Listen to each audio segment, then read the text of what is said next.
노트북의 김정민입니다. 이번 시간에 소개해드릴 제품은 레노버에서 새롭게 출시한 요가 S730이라는 모델입니다. 13WL이라는 모델명을 가지고 있어요. 요가 하면은 투인원 컨버터블형 노트북이죠. 그런데 이 제품은 투인형 컨버터블이 아니라 그냥 일반적인 노트북입니다. 그런데 180도까지 힌지가 열린다고 하는데 180도가 넘네요. 한 190도 정도. 좀 더 뒤로 넘어갑니다. 레노버 요가 시리즈는 뭐 신체를 자유롭게 꺾고 접고 하는 것처럼 디스플레이를 360도 회전시켜서 텐트 모드, 스탠드 모드, 노트북 모드, 태블릿 모드 이렇게 다양하게 쓸 수 있다 해서 요가라는 명칭을 붙였고, 레노버에서는 상당히 지금 브랜딩이 잘 되어 있어서 투인원 노트북에서 대표적인 모델 중에 하나다, 뭐 이렇게 각광을 받고 있기는 합니다. 자, 그런데 이 제품 같은 경우에는 투인원이 아닌데도 요가라는 명칭을 사용을 했어요. 그래서 아마 경량, 휴대용 경량의 좀 고급형 모델에는 요가라는 브랜드를 레노버가 앞으로 계속 사용할 목적이 아니겠느냐, 그런 생각이 좀 듭니다. 자, 이 제품의 특징은 뭐냐면 베젤이 상당히 얇습니다. 뭐 이런 것들을 네로우 베젤이라고 하기도 하고 스키니 베젤이라고 하기도 합니다. 여기 보시면은 측면 베젤이 상당히 얇죠. 여기가 3.62mm 밖에 안 된다. 레노버에서 이렇게 얘기를 합니다. 한 5mm 정도는 될 것 같은데, 그 겉에 테두리를 제외하고 이 안쪽에 블랙 매트리스로 이루어진 요 베젤만 3.62 이렇게 표시가 되는 것 같아요. 강화 유리가 보호를 하고 있어서 베젤이 더 얇아 보이는 그런 효과를 내고 있습니다. 그리고 상단 베젤도 상당히 얇게 되어 있어서 하우징은 12인치 하우징인데 여기 13.3인치를 넣어서 하우징에 비해 넓은 화면의 이점을 가져갔습니다. 요즘은 뭐 13.3인치, 14인치를 넣거나 14인치 정도 된 하우징에 19.6인치를 넣거나 뭐 이런 게 유행이에요. 그래서 노트북의 면적과 체적을 줄여서 휴대성을 높이는 그런 노트북 설계가 적용이 되고 있습니다. 이 제품의 무게는 1.1kg입니다. 1.1kg이니까 최근에 그 13.3인치 노트북이 뭐 1kg 언더로 이렇게 출시가 되어 있고, 어떤 제품들은 800g 정도에서 또 출시가 되고 있기 때문에 아주 가벼운 수준은 아닌데, 그래도 뭐 휴대하는데 부담을 주는 그런 무게는 절대 아니죠. 무게보다도 이 제품의 특징이 뭐냐면 두께가 굉장히 얇습니다. 두께가 11.9mm. 그러니까 1cm가 약간 넘어요. 1.2cm가 안 됩니다. 그래서 본체부를 보시면 본체부 두께가 거의 뭐 태블릿 정도밖에 안 되는, 그래서 USB Type-A 단자가 들어가 있지 않습니다. 구조적으로 USB Type-A 단자가 들어갈 수 있는 두께를 확보를 하고 있지 못하기 때문에 3개의 USB-C 단자, 그 중에 2개는 썬더볼트, 하나는 충전을 위한 USB Type-C, 이렇게 해서 구성이 되어 있습니다. 인터페이스가 기존에 출시된 노트북하고도 상당히 이제 좀 다른 차세대 인터페이스를 적용한 그야말로 요즘 설계의 노트북이다, 최신 설계 노트북이다, 이렇게 보시면 되겠습니다.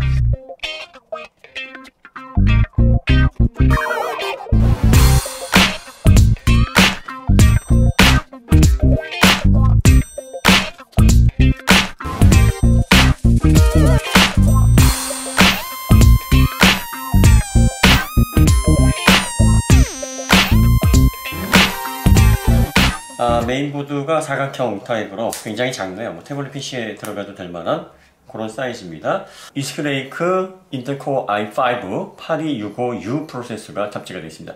끝에 U가 들어가면 이제 저전력 프로세서로서 15W, TDP 15W의 소비 전력을 필요로 하는 그런 저전력 프로세서입니다. 베이스 클럭은 1.6GHz고요. 터보 부스트 시 3.9GHz까지 클럭을 높입니다. 쿼드코어로 되어 있는데 4개의 코어가 모두 3.9GHz로 올라가는 게 아니라 그 중에 하나만 필요할 때 클럭 속도를 비약적으로 높여서 필요한 성능을 발휘하는 그런 구조로 되어 있습니다. 물리적인 코어는 4개라고 말씀드렸고요. 스레드가 각 코어마다 2개씩 있어서 8스레드, 그리고 캐시 메모리는 기가바이트 아니고 메가바이트입니다. 6MB. 근데 SRAM은 굉장히 속도가 빠르기 때문에 가격도 비싸고요. 6MB면 적은 용량이 절대 아니죠. 그렇게 들어가 있고요. 보시면 이제 가로로 좀 길게 되어 있고요. 여기 코어가 여기 있습니다. CPU 코어가 여기 있고, 요게 UHD 620 그래픽 코어입니다. 요즘은 프로세서와 그래픽 코어가 같이 한 다이에 들어가 있어서 요거는 이제 어플리케이션 프로세서, AP라고 부릅니다. 그리고 여기에는 이제 메모리 컨트롤러, 사우스 브릿지까지 통합되어 있어요. 정규 프로세서는 IO를 관장하는 사우스 브릿지가 밖으로 나와 있는데, 이 저전력 프로세서는 그냥 통합하고 있습니다. 근데 메모리는 그 위에 이렇게 고정이 되어 있는 메모리가 이게 LPDDR3입니다. DDR4 들어가지 않고 이게 저전력 특성을 가지고 있는 그런 노트북이기 때문에 DDR4를 사용하지 않고 있어요. 저전력 프로세서가 들어가는 모델에서도 DDR4를 사용하는 모델도 있는데 이 모델 같은 경우에는 이제 메모리까지도 저전력 특성의 LPDDR3를 사용을 하고 있습니다. 네, 메인보드가 굉장히 간결합니다. 간결하고 굉장히 심플하면서 고급스럽게 잘 설계가 되어 있어요. 네. 저전력 프로세서를 제어하는 쿨링 시스템으로는 상당히 좀 크네요. 네. 두께는 굉장히 얇습니다. 두께는 굉장히 얇고요. 인텔 8세대 i5든 i7이든 이 프로세서의 특징이 뭐냐면 뭐 정규 프로세서든 저전력 프로세서든 프로세서 온도가 높아요. 그래가지고 보통 내부 온도가 90도 정도는 쉽게 올라가기 때문에 저전력 프로세서에도 이렇게 좀 대비가 잘 돼 있어야 됩니다. 자, 그런데 아무래도 TDP가 좀 낮은 영역을 사용을 하기 때문에 발열이 크게 증가하는 구간이 넓지가 않다 보니까 이렇게 이제 싱글팬 구조로 사용을 하는 경우가 대부분이죠. 대신 이제 방열판 부분을 넓혔고요. 히트 파이프를 2개로 구성을 했어요. 네. 그 폭은 넓은데 두께는 또 얇은. 이렇게 해서 좀 가볍고 얇은 쿨링 시스템이 들어갈 수 있었던 비결이 이렇게 키보드 상단에 보시면은 이 폴리카보네이트 필름, 보통 이제 누수 지원 기능이 기본적으로 들어가기 때문에 여기 이제 완벽하게 감싸는 재질로 마감을 하는데, 그래서 이제 위에 액체가 쏟아지면은 여기에 액체가 스며들지 않게 하는데 얘는 구멍을 뚫어놨어요. 구멍을 뚫어놓은 이유가 키보드 위쪽에서부터 이렇게 바람이 들어와서 안쪽으로 순환이 되게 하게 한 겁니다. 그래서 쿨링팬이 돌아가면서 차가운 공기를 빨아들여서 내부의 뜨거운 공기를 와류를 통해서 이 후면으로 신속하게 내보내는 그런 흐름을 원활하게 하기 위해서 이렇게 키보드 위쪽으로 구멍을 뚫어놨습니다.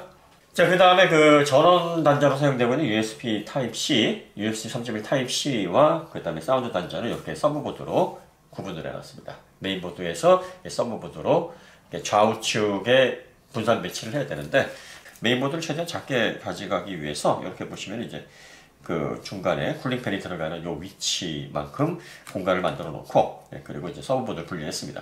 왜냐면 이제 메인보드 위로 올라가게 되면 두께가 증가하잖아요. 요거는 이제 11.9mm로 두께를 극소 사이즈로 줄였기 때문에 이런 식으로 트윈보드로 서브보드를 사용했다는 점. 네.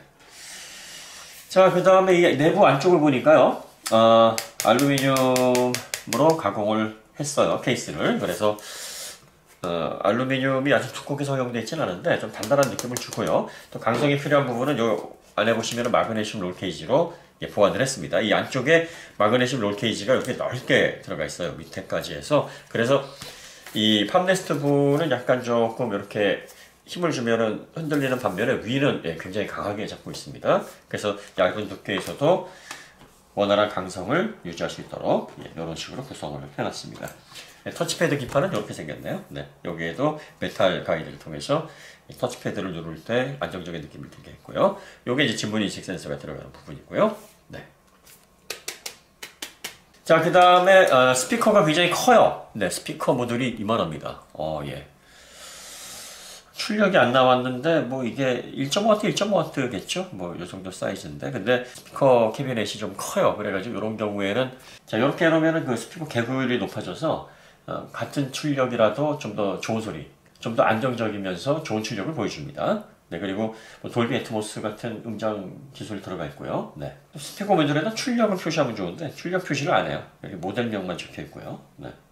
스피커도 기본적으로 신경을 많이 썼네요. 네, 작은 본체 대비 스피커 사이즈가 굉장히 튼실합니다.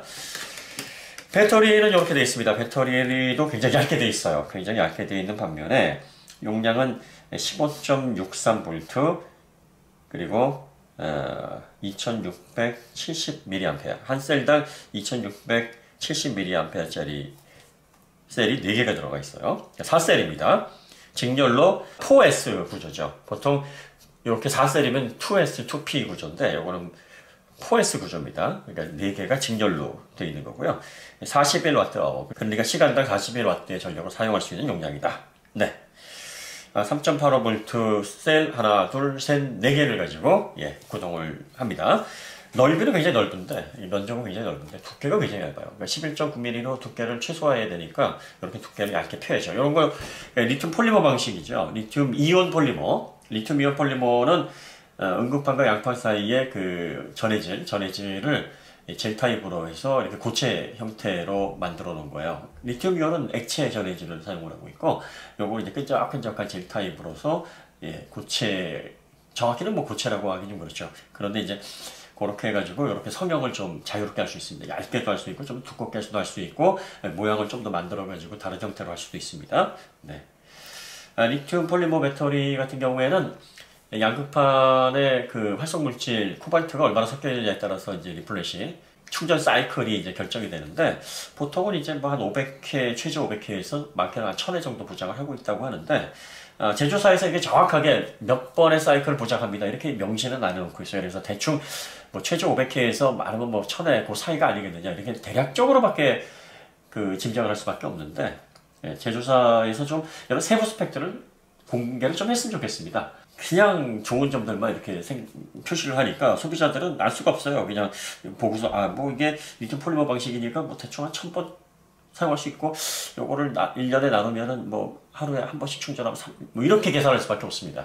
예, 좀 어려움이 많죠. 그래서 리튬 폴리머 배터리든 뭐 리튬 이온 배터리든 가득 충전하고 또 방전될 때까지 쓰고, 물론 여기에 그 과충전 방지, 그 다음에 방전 방지 회로가 들어가 있어요. 그래서 100% 충전했다 그래서 이게 100으로 다 차는 건 아니에요. 한 94%에서 멈춥니다. 그리고 완전히 방전이 됐다 그래도 한 5, 6% 정도가 남아 있어요, 사실은. 그런데 보통 전문가들이 추천하는 그 구간이 20%에서 80%까지, 그 60%를 활용하게 되면은 리사이클의 어떤 배터리의 수명을 비약적으로 늘릴 수 있다, 뭐 이렇게 얘기를 하는데, 어떤 분도 이렇게 얘기해요. 뭐 배터리 자체가 이렇게 한번 사용하기 시작을 하면 산화되기 시작하면, 그러니까 공기 중에 노출되기 시작해서 산화되기 시작하면 그 열화가 되는 그런 현상도 있기 때문에 뭐 편하게 써도 된다, 뭐 이렇게 얘기하시는 분도 계세요. 하지만 이 배터리를 너무 편하게 쓰시면은 뭐 1년 넘자마자, 보증기간 넘자마자 이게 또 열화가 크게 일어나게 되면, 노트북 한 3, 4년 쓰시는 분들은 이거 배터리 또 사셔야 되는데, 이 배터리 생각보다 비쌉니다.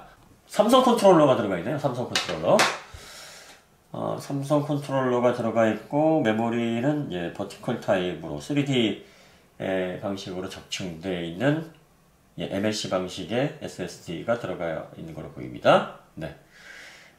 뭐 NVMe 중에서는 가장 좋은 성능을 보이는 그런 조합이에요. 그러니까 우리가 이 컨트롤러 같은 경우에는 실리콘 모션이나 이제 파이썬이 조금 저가형으로 보시면 되고요. 약간 좀 신뢰도가 떨어진다고 보시면 되고, 반면에 그 삼성, 도시바, 마벨 요 제품들은 안정적인 성능의 그 컨트롤러로 보십니다. 이 컨트롤러가 이 메모리에 데이터를 쓰거나 읽거나 하는 거를 기본적으로 관장하는, 말하자면 소형 컴퓨터예요. 이 안에 프로세서 들어있고요. 그렇기 때문에 이 컨트롤러 성능이 굉장히 중요합니다. 그러니까 NVMe 같은 경우라면, 이 NVMe 저번에 말씀드렸죠? NVMe 비휘발성 메모리의 약자예요. 거기에다가 이제 E는 PCIe 인터페이스를 의미하는 E입니다. 그러니까 PCIe 기술을 사용하는 비휘발성 메모리로 구성된 저장 장치다, 이렇게 보시면 되는데, MLC냐 이제 TLC냐 QLC냐 요거에 따라서 또 선택 포인트가 달라집니다. 대체적으로 이제 TLC나 QLC는 공간을 좀 더 나눠서 세밀하게 사용을 하는 방식이기 때문에 성능이 좀 내구성이 떨어진다고 보여지고요. MLC가 가장 적당하죠. 네. 그리고 요즘 출시되는 NVMe는 대체적으로 이제 버티컬 타입, 그러니까 3D 적층 방식이기 때문에 컨트롤러만 확인하시면 될 것 같아요. 네, 무선電뭐 기가비트 무선電적용이 되어 있습니다. 네. 디스플레이는 13.3인치 프로 HD 해상도를 지원합니다. 네, 요 위에 웹캡이 베젤은 얇지만 아주 작게 해서 들어가 있고요.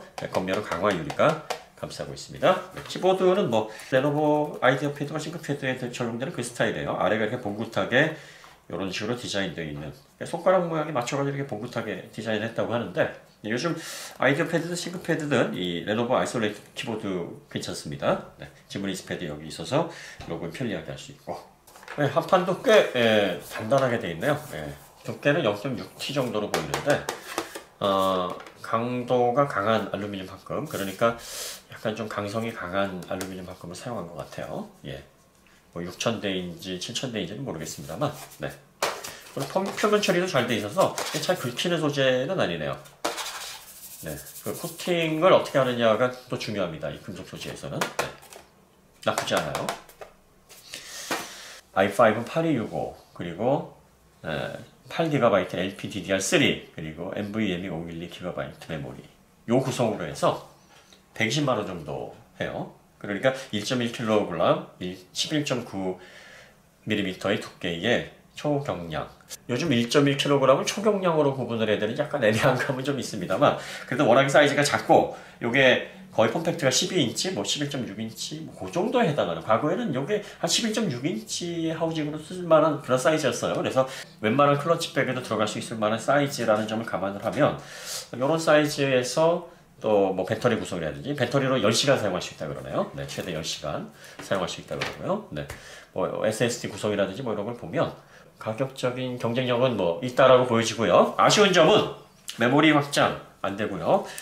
또 저장 장치는 고용량으로 이제 원래 있는 모듈을 바꾸는 방식으로 뭐 추가 슬롯이 없기 때문에 SSD 하나만 바꿀 수 있습니다. 네. 예, 그런 점에서 이제 업그레이드 제약이 있다는 건데 업그레이드야 뭐 이런 사이즈의 노트북은 다 있죠. 그 다음에 인터페이스가 USB 타입 A를 적용을 하지 않습니다. 이게 앞으로는 추세가 될 것 같은데 한 가지 아쉬운 점은 여기다가 이제 타입 A 어댑터 하나를 이렇게 좀 껴서 넣어줬으면 기존의 타입 A를 많이 활용하는 그런 사용자들에게는 좀 상당히 도움이 되지 않았을까. 이거 또 사야 되거든요.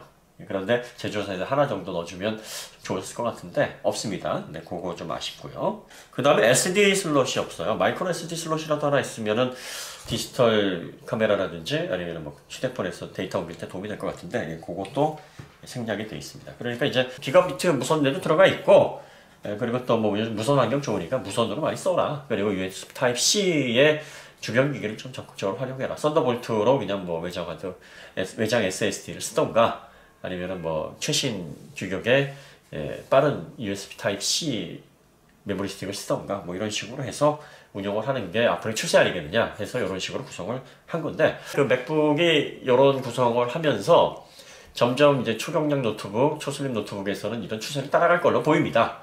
변화를 하게 되면 소비자들도 거기 적응을 해야 되겠죠. 적응하면서 과도기에는 약간의 불편이 따르게 되는데 이게 처음에는 단점이 되다가 나중에는 또 모두가 또 이렇게 따라오게 되면은 뭐 요즘은 이렇게 되어 있습니다. 그래서 표준 규격이 또 되고 그런 부분입니다. 컴포터블용 투인원 모델이 아님에도 불구하고 요가라는 명칭이 들어가 있고요. 네. 강화 유리이지만 터치 기능은 들어가 있지 않고 3.62의 슬림 베젤이 들어가 있는 1.1kg 11.9mm의 밀도 높은 휴대용 노트북, 초슬림 노트북의 특징을 살펴봤습니다. 뭐 상품성, 가격 경쟁력은 여러분들이 뭐 최종적으로 결정할 문제고요. 요거의 사용자의 어떤 환경에 딱 맞으면 가성비가 좋다라고 느껴지기도 하고 아니 뭐 나는 뭐 이동할 일도 없는데 이런 분들에게 뭐야 무슨 뜻이 이렇게 작게 만들어놔서 불편하게 뭐 이렇게 받아들일 수 있는 부분이기 때문에 요건 좀 판단하기 애매한 부분이에요. 그래서 요건 각자의 환경에 따라서 판단하시면 될 것 같습니다. 어쨌든 레노버에서 저렇게 출시한 레노버 요가 S730 13W에는 이런 특징을 가지고 있다는 점 참고하시면 되겠습니다. 네, 그러면 더 좋은 콘텐츠로 다시 찾아오도록 하겠습니다. 감사합니다.